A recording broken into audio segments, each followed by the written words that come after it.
Assalamualaikum warahmatullahi taala wabarakatuh. Selamat pagi teman-teman semuanya. Selamat datang kembali di channel ini. Kali ini teman-teman saya akan membahas bagaimana cara mengupdate riwayat pendidikan ya. Cara mengupdate riwayat pendidikan di Dapodik teman-teman ya. Tentu ini menjadi hal yang sangat penting, terutama teman-teman yang ingin terjaring di PPG ya tahun 2002. Kalau teman-teman pengen terjaring di Dapodik tahun 2022.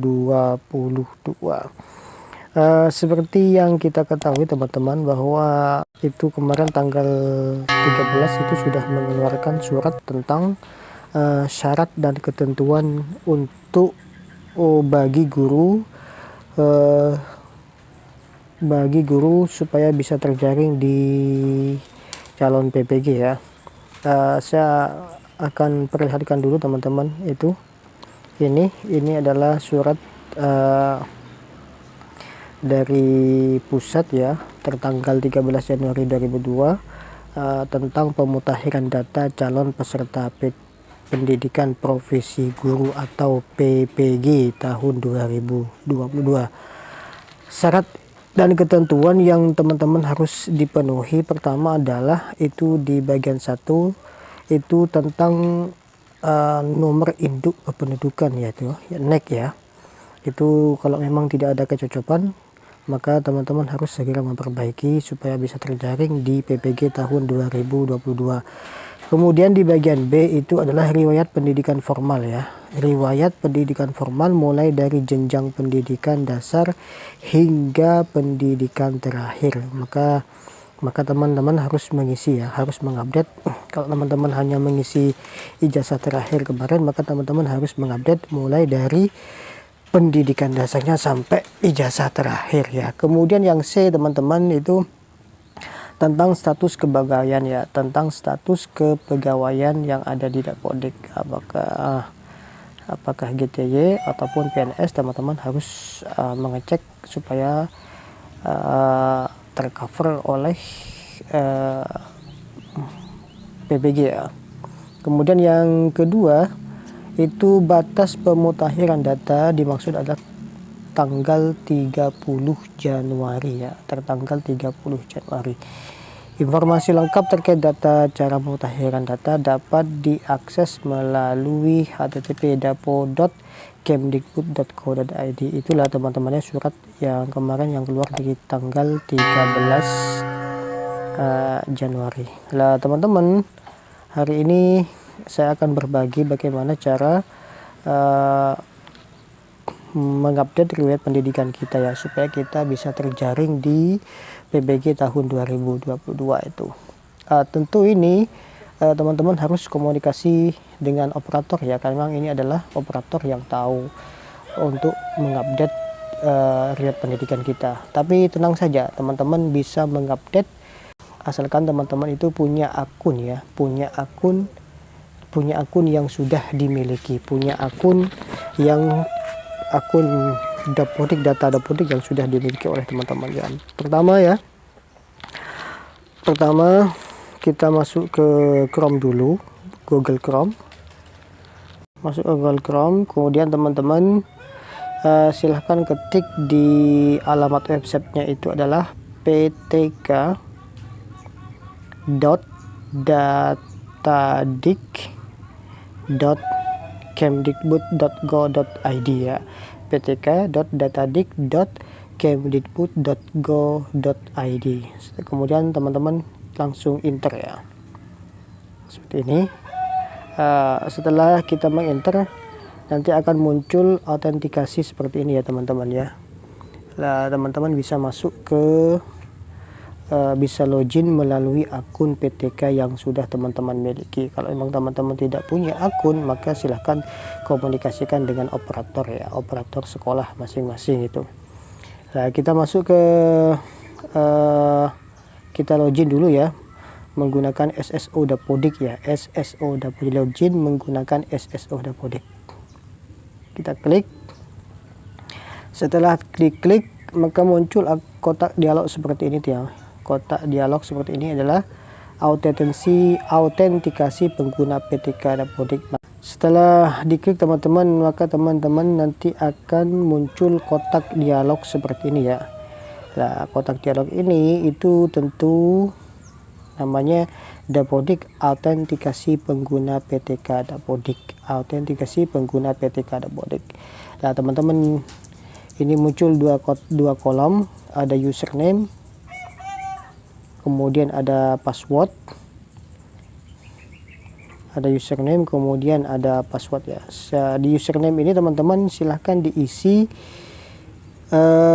akun PTK yang sudah dimiliki sesuai dengan data Dapodik ya. Kemudian passwordnya kalau teman-teman tidak tahu passwordnya atau mungkin lupa, silahkan ditanyakan ke operator sekolah masing-masing itu. Kemudian setelah diisi akun PTK-nya kemudian dan passwordnya, kemudian kita masuk ya, masuk atau login lah. Di sini teman-teman nanti akan muncul tampilan seperti ini ya, dimana tampilan ini itu menampilkan sebuah data dimana kita mengajar ya. Kalau teman-teman hanya mengajar di satu sekolah, maka yang muncul ini adalah satu sekolah kita ya. Kalau teman-teman masih satmikal dengan sekolah lain, maka nanti akan muncul semua di sini itu.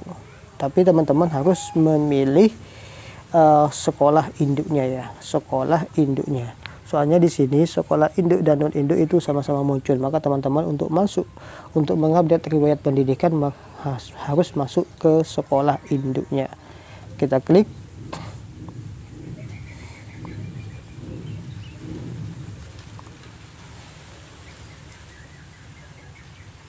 Nah, ini teman-teman ya, data PTK kita ya yang ada di Dapodik.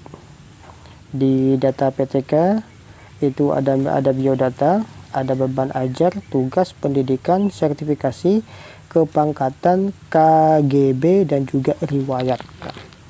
Nah, karena di sini yang diminta adalah riwayat pendidikan ya, riwayat pendidikan formal, maka teman-teman memilih pendidikan. Jadi silahkan diklik di bagian pendidikan, kemudian nanti akan muncul seperti ini ya teman-teman ya, muncul kotak dialog seperti ini. Nah, di sini adalah menampilkan riwayat pendidikan formal kita ya, mulai dari SD sampai S1 ya, mulai dari SD S1. Caranya teman-teman, kalau misalnya ini belum terisi, silakan teman-teman klik tambah riwayat. Silahkan teman-teman klik tambah riwayat.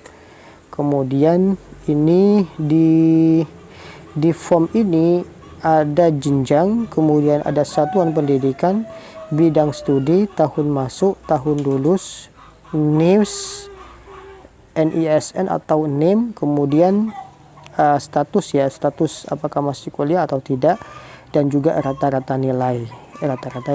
Maka setelah diisi, maka kemudian disimpan oleh teman-teman ya. Kita coba isi ya teman-teman ya. Mulai dari sekolah dasar dulu, kita pilih SD. Kemudian satuan pendidikan teman-teman itu nama ya, nama lembaga kita ya, waktu sekolah di dasar itu. Contohnya adalah SDN Pahlawan 1 ya. SDN Pahlawan 1. Kemudian fakultas ya. Fakultas ini teman-teman hanya diisi ketika mengisi ijazah terakhir kita ya. Karena memang fakultas itu halannya hanya di SD. Jadi tidak perlu diisi ya, atau dikosongin saja. Kemudian bidang studi juga dikosongin. Tahun masuk ya teman-teman, tahun masuk. Kemudian tahun lulusnya, NIM-nya, silahkan ini nanti untuk mengisi NIS atau NIM silahkan dicek di ijazah SD-nya ya. Kemudian status ya tidak ya. Kemudian rata-rata nilai ya, yang ada di SD itu rata-rata nilainya. Jadi kalau ini sudah terisi teman-teman, maka nanti silahkan disimpan. Setelah disimpan itu maka munculnya nanti seperti ini teman-teman, munculnya seperti ini. Ini contoh yang sudah terisi, jadi satuan pendidikan, kemudian bidang studi, tahun masuk, tahun lulus, kemudian gelar akademik, itu tugas waktu pembaharuan. Jadi di sini teman nanti, nah begitu juga selanjutnya ya, memasukkan ijazah SMP, menyajuskan ijazah SMA juga sama teman-teman, yaitu tinggal teman-teman persiapkan semua data atau berkas yang mau dimasukkan di riwayat pendidikan itu. Kemudian teman-teman, kalau memang ada kesalahan entry ya, sudah disimpan tapi ada kesalahan entry, teman-teman bisa di sini ya, klik di bagian bolpen ini. Kalau di bagian X ini itu untuk menghapus data kita, tapi kalau kita mau mengedit maka klik di bagian bolpen ini. Itu contohnya gini ya. Nah itu nanti akan muncul seperti ini temannya. Kemudian selesai disimpan. Setelah teman-teman mengisi data ini, jangan lupa teman-teman ya untuk berkomunikasi dengan operator sekolah untuk melakukan sinkronisasi dapodik, sehingga teman-teman nanti di tanggal 31 Januari itu bisa tercover atau terpanggil dalam calon peserta PPG 2022 itu. Kemudian teman-teman, kemarin ada pertanyaan juga, itu bagaimana yang PAI. Teman-teman tenang saja, semuanya. Yang penting teman-teman silahkan persiapkan datanya dulu, tidak usah pikirkan, kalau memang itu rezekinya teman-teman, insya Allah akan juga terpanggil. Itu mungkin ya teman-teman, terima kasih. Assalamualaikum warahmatullahi wabarakatuh.